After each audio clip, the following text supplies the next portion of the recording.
1 Raja-Raja 4, para pembesar Salomo dan para kepala daerahnya. Maka Salomo menjadi raja atas seluruh Israel.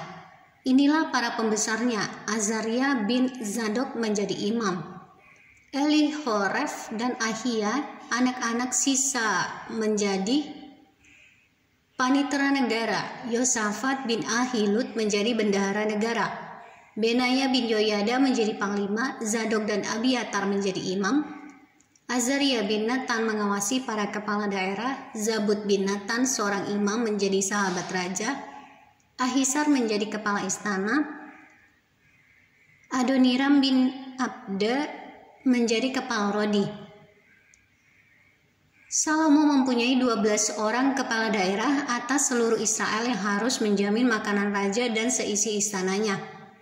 Adalah tanggungan tiap-tiap kepala daerah untuk menjamin makanan selama sebulan dalam setahun. Inilah nama-nama mereka: Ben-Hur di pegunungan Efraim, Ben-Deker di Makas, di Saalbim, di Bet-Semes dan di Elon, Bet-Hanan, Bet-Heset di Arubot, wilayahnya ialah Soko dan seluruh tanah Hefer. Ben-Abinadab memegang seluruh tanah Bukit Dor, dan Tafat binti Salomo menjadi istrinya. Baana bin Ahilud memegang tanah Megido dan seluruh Bet-Sean yang di sebelah Sartan, di sebelah hilir Yizreel, dari Bet-Sean sampai Abel Mehola sampai ke seberang Yokmeam. Selanjutnya Ben-Geber di Ramot Gilead, wilayahnya ialah Hawot Yair yang di Gilead. Yair ialah anak Manasye. Juga wilayah Argob yang di Basan dipegangnya, 60 kota besar, berpagar tembok dan berpalang pintu tembaga. Ahinadab bin Ido memegang Mahanaim. Selanjutnya Ahimaas di Naftali, ia juga mengambil seorang anak Salomo menjadi istrinya, yakni Basmat. Selanjutnya Baana bin Husai di Asyer dan di Alot, lalu Yosafat bin Paruah di Isakar, dan Simei bin Ela di Benyamin. Geber bin Uri di tanah Gilead memegang tanah Sihon, raja orang Amori, dan tanah Gad dan tanah Og, raja Basan, dan dialah satu-satunya kepala daerah yang ada di tanah itu. Orang Yehuda dan orang Israel jumlahnya seperti pasir di tepi laut. Mereka makan dan minum serta bersukaria.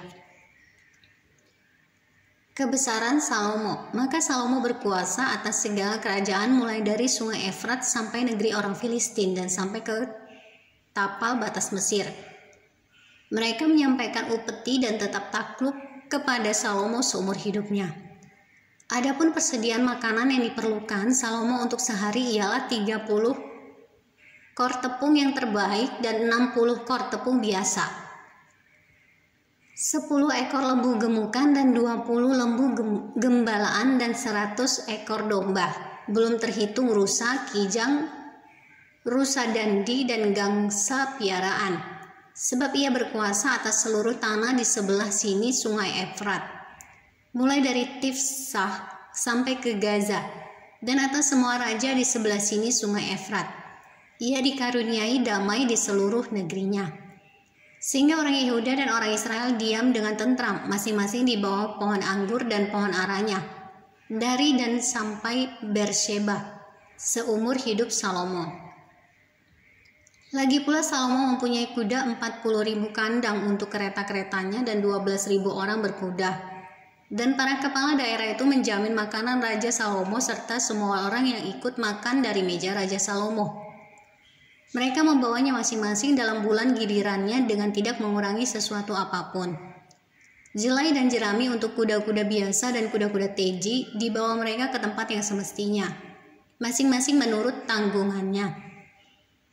Dan Allah memberikan kepada Salomo hikmat dan pengertian yang amat besar, serta akal yang luas seperti dataran pasir di tepi laut.